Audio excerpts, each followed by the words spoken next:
목수 타일, 도배 필름 이런 거는 기술 배우는데 기간이 좀 걸리고, 청소, 에어컨 청소, 줄눈 시공, 탄성 코트, 그런 직업들이 기본적으로 빠르게 시작을 할 수 있고, 일단은 홈케어 분야가 소자본으로 빠르게 창업을 할 수 있습니다.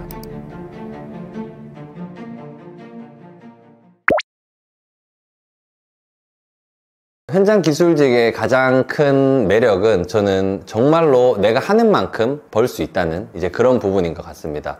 저 또한 저도 20대에서 현장에서 열심히 일을 했거든요. 그게 제가 어떻게 보면 일반 직장에 들어가서 제가 정해진 시간에 일을 하고 그만큼 내가 돈을 받는 시스템에서 일을 했으면은 제가 열심히 그렇게 살지 않았을 거라고 생각을 해요. 그런데 어쩔 수 없이 사실 제가 놓인 환경은 야생이었거든요. 제가 사냥을 해서 제가 일감을 따와야지만 먹고 살 수밖에 없는 환경에 놓이다 보니까 좀 더 능동적으로 움직일 수밖에 없었던 것 같아요. 그래서 저는 기술직은 진짜 본인이 하는 만큼 벌 수 있는, 그래서 제 채널 나오시는 분들 보면 사실 소득도 굉장히 높으시고 노동 강도가 일반인들에 비해서 사실 굉장히 주 5일 이런 게 없고 정말 워라밸 없이 막 이렇게 열심히 일하시는 분들 많이 계신데 항상 웃고 계시고 정말로 행복해 하시거든요. 그게 저는 내가 진짜 하는 만큼, 내가 열심히 땀 흘리고 한 만큼 대가를 좀 정직하게 받을 수 있는 직업이라고 생각하기 때문에 현장 기술직의 매력은 좀 그런 부분에 있다고 생각합니다.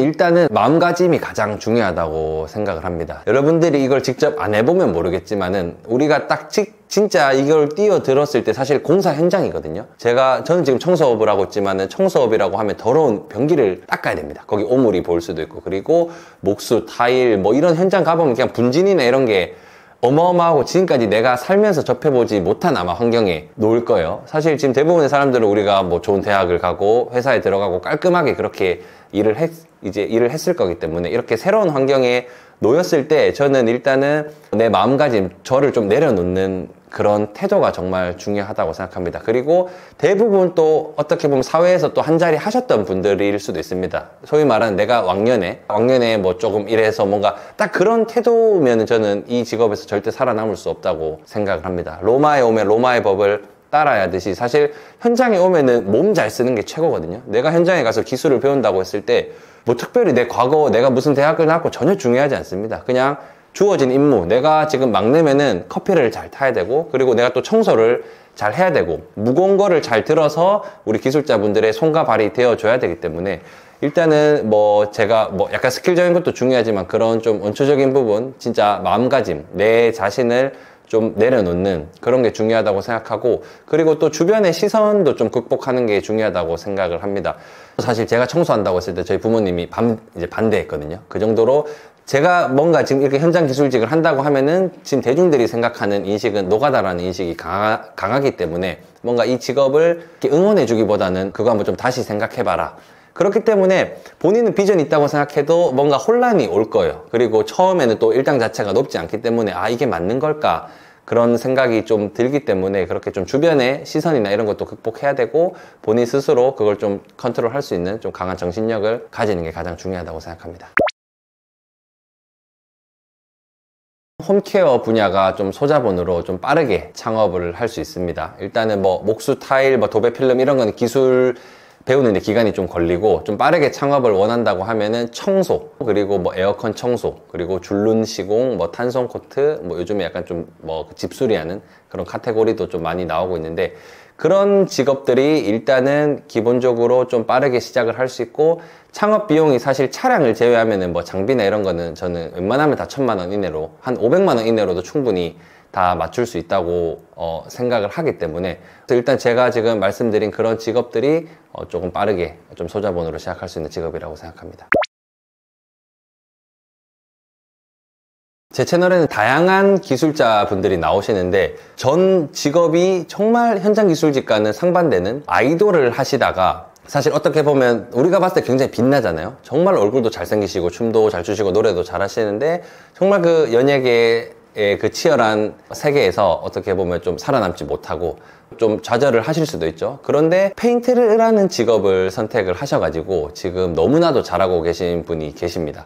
그분을 사실 그 영상의 조회수가 100만 회가 넘게 나왔는데, 그분을 통해서 좀 느낀 게 진짜 우리가 뭔가 화려하고 빛나는 것만이 성공의 정답은 아니다. 어떻게 보면은 사실 그런 직업을 한번 가졌으면은 내가 좀 뭔가 좀 더 편하게 돈을 벌려고 한다거나 안 좋은 쪽으로 빠지시는 사례들도 사실은 많기도 하거든요. 하지만은 뭔가 가장 좀 정직하다고 볼 수 있는 이 노동으로 한번 승부를 봐야겠다 해서 했는데, 그분이 사실 일당이 처음에 높지 않으셨을 거예요. 지금 한 15만 원 이렇게 시작하셨다가 최근에 연락해보니까 이제는 사장님이 된 거죠. 내가 페인트 기술을 배워서 일당으로만 가다가 이제는 내가 기술력이 있으니까 내가 페인트 기술자를 또 같이 이렇게 모집을 해서 내가 오더를 확보하고, 그리고 아이돌 때는 내 비주얼이나 이런 것들이 너무나 별들의 전쟁이다 보니까 그렇게 빛나지 않았다고 생각해요. 그런데 이 씬으로 오니까 현장 기술직은 상대적으로 젊은 사람이 많이 없거든요. 나이가 있으신 분들이 있기 때문에 거기서 지금 그분의 비주얼이나 이런 거는 엄청 빛나죠. 그래서 사실 그분은 지금 아이돌 할 때보다 페인트에서 더 유명해진, TV에도 많이 나오시고,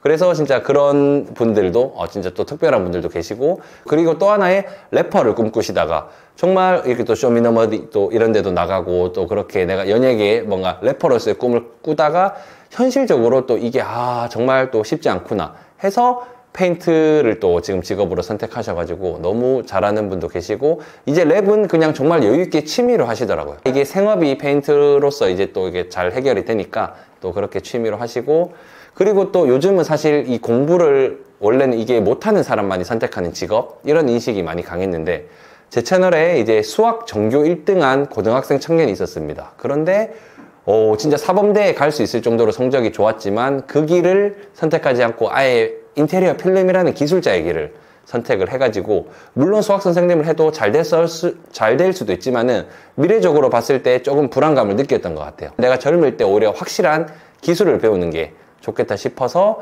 지금 경력이 한 벌써 03년생인가 02년생 03년생 정도 되는데 경력이 한 4년 정도 되고 월 수익이 400~500만 원 정도 됩니다. 어떻게 보면 지금 친구들은 대학을 졸업을 하고 뭔가 이제 뭐 미래를 어떻게 꾸려야 될지, 내 진로를 어떻게 고민해야 될 시기에 진로 고민이 다 끝난 거거든요. 그렇기 때문에 요즘은 기술직도 뭔가 공부를 못한 사람이 한다거나 그런 직업이 아니고, 이제 진짜 차선책이 아니고 그냥 선택지가 될 수 있는 좋은 직업으로 그렇게 변해가고 있는 것 같습니다.